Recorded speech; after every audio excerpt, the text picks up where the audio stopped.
Hi guys, here are 10 of the harshest realities about women that men learn too late. So if you get easily triggered, go ahead and click off now. And FYI, this might be a very detailed video because I want to make sure that I cover all bases. Number one, you will be used for what you lead with. As you interact with a woman, she will assess your strengths and weaknesses and determine what you have to offer along the way. It's important to be fully aware and cognizant of the fact that if you put on a strong emphasis on showcasing your wealth and status, you will be seen as a source of material benefits with little to nothing more to offer because you have set the stage for that. It's similar to a woman who dresses very provocatively, does things for attention, then presents herself as easy. She sets the stage for men to view her as nothing more than what she's showing. On the other hand, if you lead with a no-nonsense authoritative demeanor, but also someone who displays your true self, showing genuine intentions and authenticity, she will be more likely to be appreciative and value you for who you are. The key here is to be mindful of what you present and how you present it. Understand that your actions and behavior will shape how you're perceived.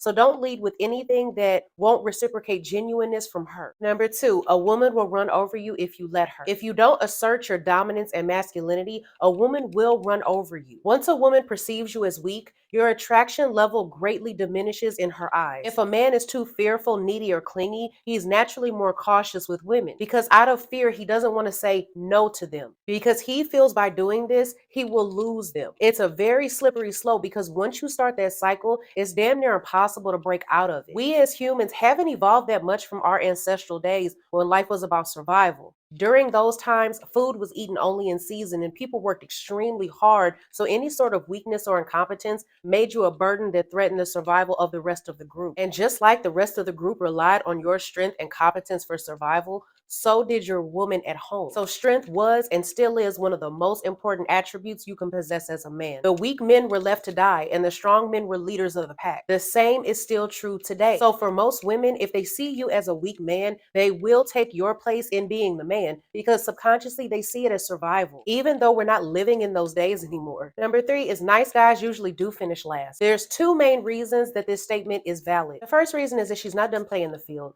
A major reason why nice guys finish last is because when a woman is done with her proverbial bad boy phase and the desire to be a wife and a mother start weighing heavy on her, she'll want to come back and settle down with a good man to start her life with. A nice guy is usually the last man she settles down with. The second reason is the nice guy stereotype. If you're a man who's described as sweet, sensitive, soft, or shy, the vast majority of girls won't be attracted to you. For men, being labeled with these characteristics are not desirable traits in the eyes of the majority of women. Societal norms and expectations portraying these traits as weaker or less attractive in men doesn't help any either. Because nice guys have the stigma of being boring and predictable, they are a major turnoff for the majority of women because they want to be with someone who demands respect, doesn't tolerate anything less than what he deserves, and leads without intimidation. Men who are overly focused on pleasing everyone else and constantly seeking approval are also lacking in authenticity, which comes off as insecure and inauthentic. Unfortunately, as long as passive labels are also associated with a nice guy persona, nice guys will always finish last. Number four is most women lack empathy for men. Most women find it extremely hard to be empathetic with the plight of men. This is partly due to the differences in socialization and cultural norms. Men are constantly being told to man up because emotions are weak and real men don't cry. Just as much as it has desensitized men, it has also created an emotional desensitization in the eyes of women for men. This has caused women to dislike men they view as emotional. When most women see men, they see them as impenetrable and indestructible. The fact that he's still only human with human emotions and feelings falls by the wayside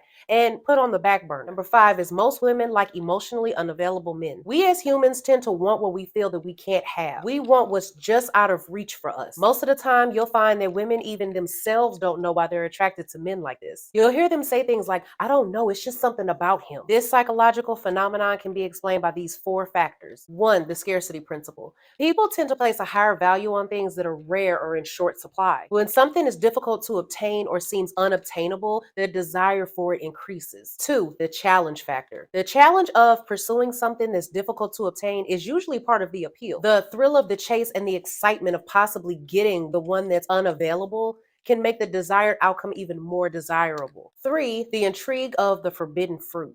People are attracted to things that are off limits or prohibited. It's part of our curiosity as humans. So the idea of obtaining something that's restricted or prohibited can be intriguing and therefore increase the intrigue of it, which increases the desire for it. 4 is the ego boost. The pursuit of something that's difficult to obtain can be a way of boosting someone's self esteem and self worth and sense of self. The pursuit of something that's difficult to obtain can be a way of boosting someone's self esteem and self worth. The sense of accomplishment that results from finally obtaining something that you desire causes your self confidence to skyrocket. So, those are the 4 reasons why women tend to like emotionally unavailable men. Reality number 6 is a woman will constantly test you. I have a detailed video on why women test you and how to pass them coming soon, but essentially, a woman will test you for many different reasons, but the common ones are number 1 is she's assessing compatibility. Women will test to determine if you're a good match for a potential partner. Number 2, she's evaluating trustworthiness.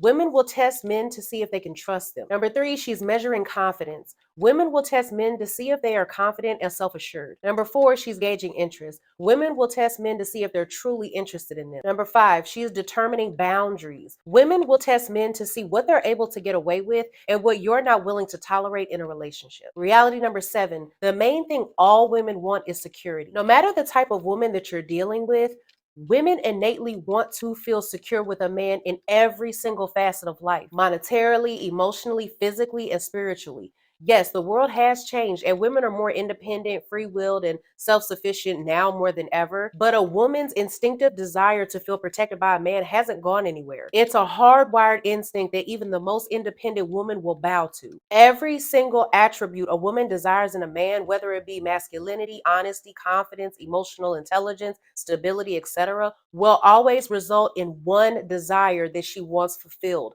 and that's the need for security. Making a woman feel secure is the key to her heart. This is why a woman will stay and even remain faithful with a man that she doesn't love or doesn't even really like, because he has been so successful at making that woman feel secure in whatever regard that might be, that when she weighs the pros and cons of the man, the benefit of the security he provides to her will win every single time. The 8th reality is a woman's physical desirability is everything to her. As I've said before, girls grow up and are thrown into a world that values them for their beauty and sexuality. Before girls are even 3 years old, our society teaches them that they're valued for their physical attractiveness. They're subconsciously and subliminally taught that being beautiful is their first and foremost important obligation. Think about how society talks to baby girls. One of the very first things that we say to a little girl is something like, "Well, aren't you pretty?"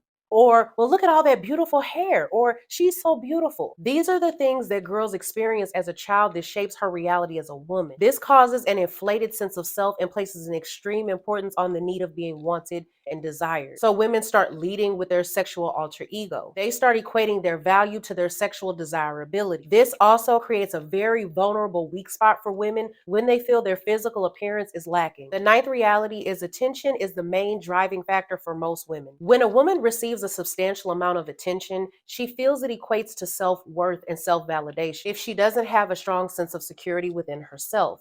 A woman's ego is much more fragile than a man's because of the society that we live in. A woman puts the most effort into how she looks. Everything else comes second. This is why hair, nails, and makeup are multi-billion-dollar industries. Women fish for attention in both covert and overt ways. This is why you have some women who will just blatantly expose themselves. Then you have others who will post the, "Oh, I'm just working out" pic.